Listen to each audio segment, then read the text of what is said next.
kanilang kultura, tradisyon, paniniwala, magagandang lugar, pagkain, wika, tradisyonal na kasuotan, at ang relihiyon ng bansang Malaysia. Pagkatapos ito ay atin ang tatalakayan ng aming akdang pampanitikan na napili para sa virtual book fair na ito. Ang kultura ng Malaysia ay isang mayamang kombinasyon ng iba't ibang etnisidad, relihiyon at tradisyon na nabuo sa loob ng mahabang panahon. Isa itong multikultural na bansa kung saan mamamayani ang pagkakaiba ngunit may pagkakaisa. Ang kultura ng Malaysia ay naiimpluwensyahan ng maraming grupo. Una ay ang Malay. Ito ang pinakamalaking grupo at Muslim ang kinararamihan. Sila rin ang bumubuo ng pangunahing kultura sa bansa.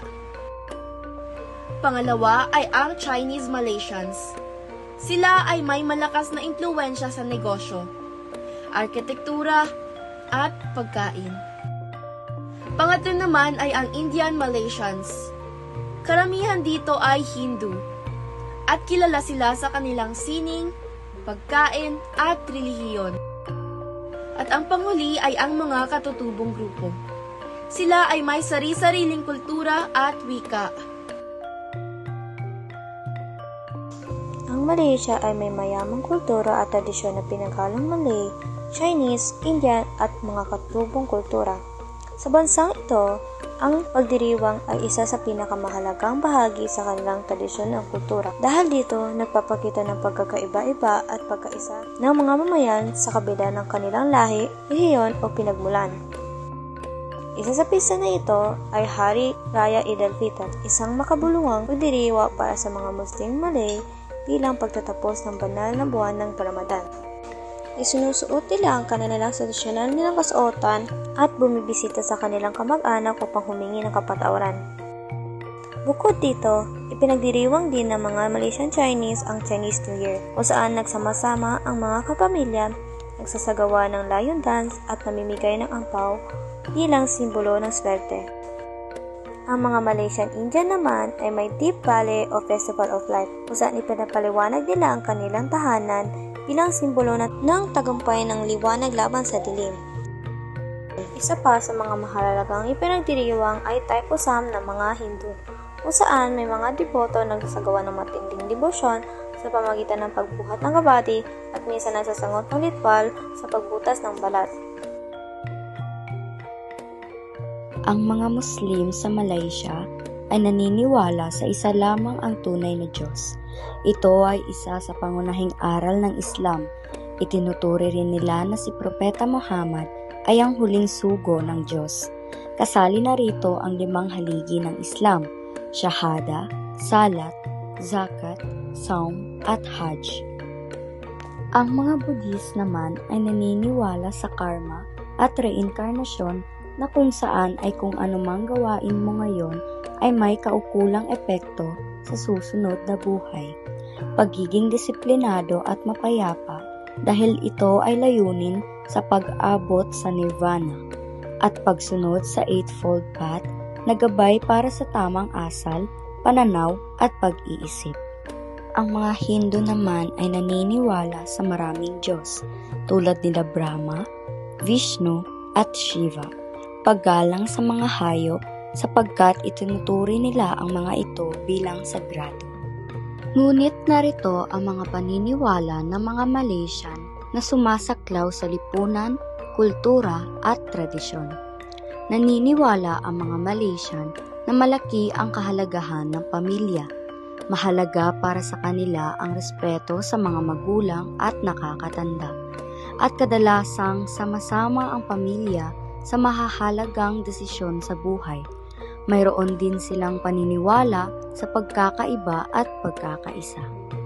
Sapagkat bilang isang multikultural na bansa, ang kapayapaan at kaunlaran ay nakasalalay sa paggalang sa iba't ibang lahi, wika at tradisyon. Naniniwala rin sila sa swerte, pamahiin at espiritu. Marami pa rin sa mga Malaysian, lalo na sa komunidad ng Chino at Hindu, ang naniniwala sa mga numerong swerte, gaya ng 8, Feng Shui o mga ritual upang iwasan ang malas o swertehin ang negosyo. Pinangangalagaan nila ang kanilang mga tradisyon tulad ng mga pagdiriwang at pagsusuot ng tradisyonal na kasuotan. Ang mga Malaysian ay may malalim na paniniwala hindi lamang sa relihiyon, kundi pati sa kahalagahan ng pamilya, pagkakaisa, kagandahang asal at respeto sa tradisyon at pamahiin. Ang pagkain sa Malaysia ay isang masarap at makulay na pagsasama ng mga impluwensya sa Malay, Chinese at Indian na kultura. Kaya't makikita dito ang iba't ibang lasa mula sa maanghang, matamis hanggang sa maalat. Narito ang iilan sa mga paborito ng mga lokal at turista dahil sa kanilang kakaibang timpla. Nasi lemak. Ang nasi lemak ay isang tradisyonal na Malaysianong pagkain na gawa sa kanin na niluto sa gata ng niyog na sinasamahan ng maanghang na sambal, pritong itlog, dilis, mani at pipino. Isa ito sa mga pinakapaborito at kilalang pagkain dahil sa masarap nitong kombinasyon ng masangkap na pagpapakita ng mayamang kultura at balansa ng bansa. Laksa. Laksa ay isang sikat na noodle soup sa Malaysia. Ito'y mayroong manghang at masarap na sabaw na gawa sa gata ng niyog o asam na may kasamang noodles, ipon, manok o isda.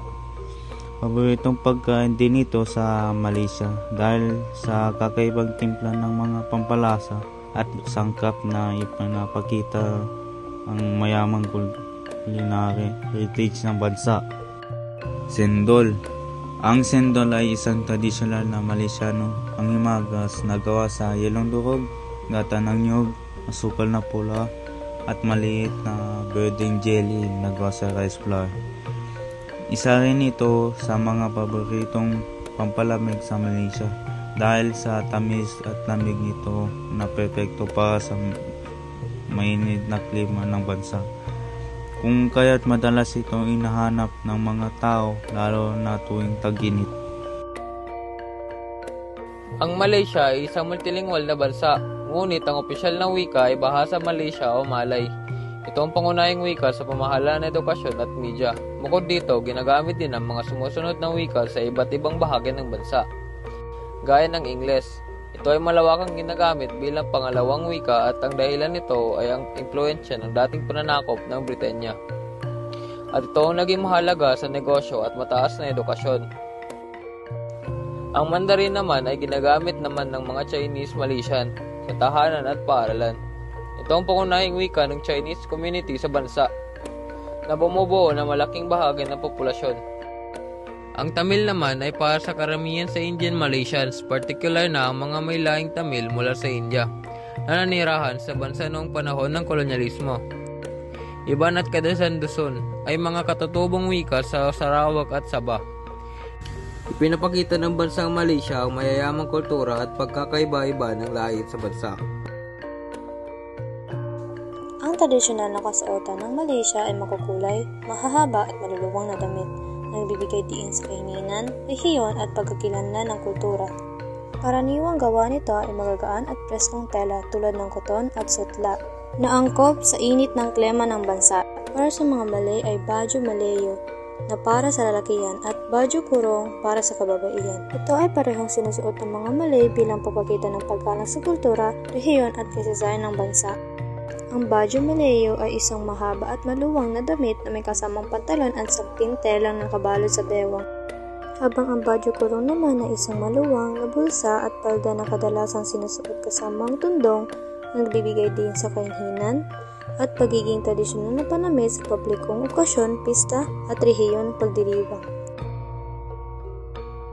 Ang Islam ang opisyal na relihiyon ng Malaysia.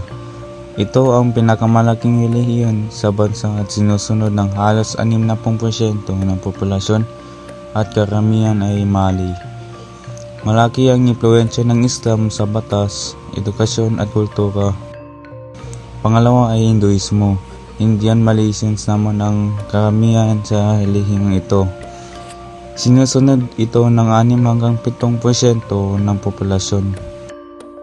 Pangatlo ay ang Budismo.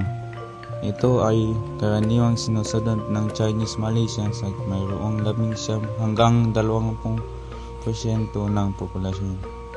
Ang Kristiyano naman ay sinusunod ng 9 hanggang 10% ng populasyon at ang karamihan sa mga Kristiyano ay nasa estado ng Sabah at Sarawak ng Borneo. Sa bansang ito, may kalayaang pumili ng relihiyon ng ang non-Muslims at mahigpit ang batas sa paglabas mula sa Islam, lalo na sa mga ethnic Malays.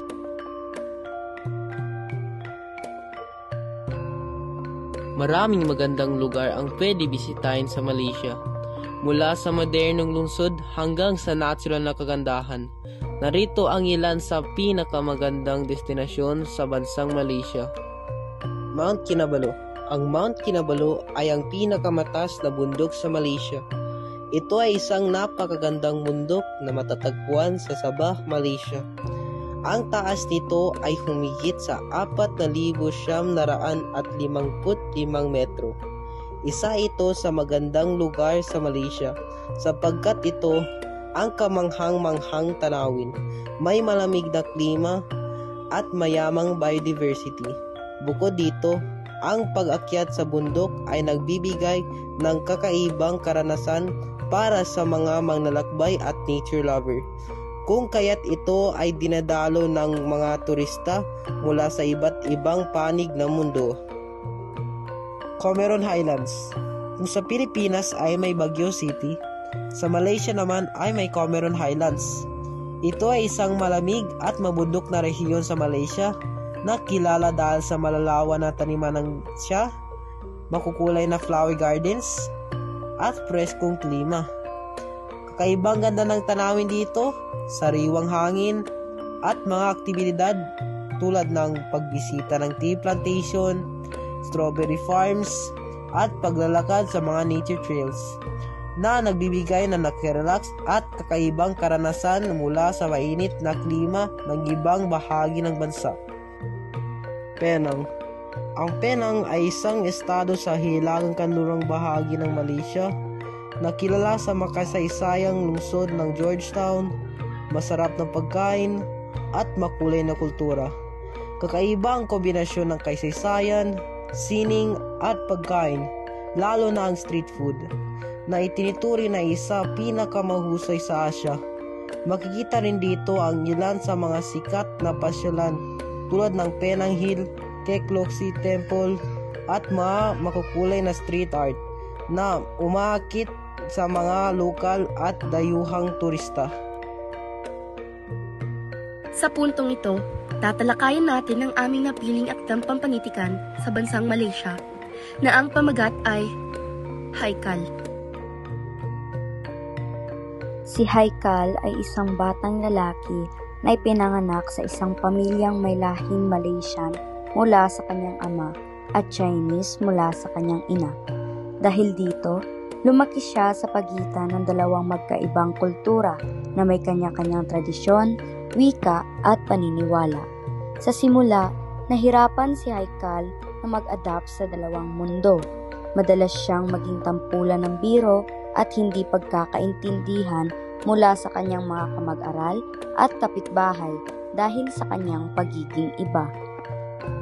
Sa kanyang paglalakbay, nakaranas si Haikal ng mga pagsubok tulad ng diskriminasyon, kawalan ng kumpiyansa sa sarili, at kalituhan ng kanyang pagkakakilanlan. Ngunit sa tulong ng kanyang mga magulang, lalo na sa pagpapaliwanag ng kanilang kultura at pagmamahal, unti-unti niyang naunawaan na hindi siya kailangang piliin ng isang kultura lang. Sa halip, natutunan niyang pahalagahan at yakapin ang pagiging half Malaysian at half Chinese bilang isang biyaya na nagpapayaman sa kanyang pagkatao. Dahil dito, natutunan ni Haikal na ang tunay na kahulugan ng pagkakakilanlan ay hindi lamang batay sa lahi o pinagmulan, kundi sa kung paano niya ginagampanan ang kanyang sarili sa mundo, sa pagiging mabuting tao, sa paggalang sa kultura ng iba, at sa pagiging proud sa sarili niya. Sa huli, naging inspirasyon si Haikal sa mga taong tulad niya na nahaharap sa mga hamon ng pagiging multikultural na ipinakita na ang pagkakaiba-iba ay hindi hadlang, kundi isang lakas na dapat ipagmalaki. Ang kwentong ito ay nagtuturo ng mahalagang aral tungkol sa pagtanggap at pagmahal sa sarili. Sa kabila ng pagkakaiba ng ating pinagmulan, pinapakita nito na hindi dapat ikahiya o itago ang ating pagkakaiba, kundi yakapin at pahalagaan ito bilang bahagi ng ating pagkakinlanlan. Sa mundo kung saan may iba't ibang kultura at tradisyon, natutunan natin na ang pagkakaiba hindi dapat sanhi o alitan o diskriminasyon, kundi maging isang tunay para mas malalim ang pag-unawa at respeto sa isa't isa. Pinapakita rin ng kwento ang kahalagahan ng pagkakaroon ng tapang at determinasyon sa pagharap sa mga pagsubok na nadulot na hindi pagkakaintindihan at diskriminasyon. Sa tulong sa pagmahal at pagsuporta ng pamilya, maging mas madali para kay Haikal na tanggapin ang kanyang sarili at maging inspirasyon ng iba. Sa pangkahalatan, ang aral ng kwento ay nagtuturo na ang ating pinagmulan ay isang yaman na nagbibigay sa atin ng lakas at kagandahan bilang tao. Higit sa lahat, mahalagang maging proud tayo sa ating sarili at sa ating kultura at patuloy na magpakita ng paggalang at pagmahal sa iba. At doon nagtatapos ang aming virtual book fair. Muli, kami ang pangunahing pangkat mula sa Grade 9 Brother Roger Bagares. Maraming salamat sa inyong pakikinig. At iyon lamang. At hanggang sa muli, paalam sa inyo.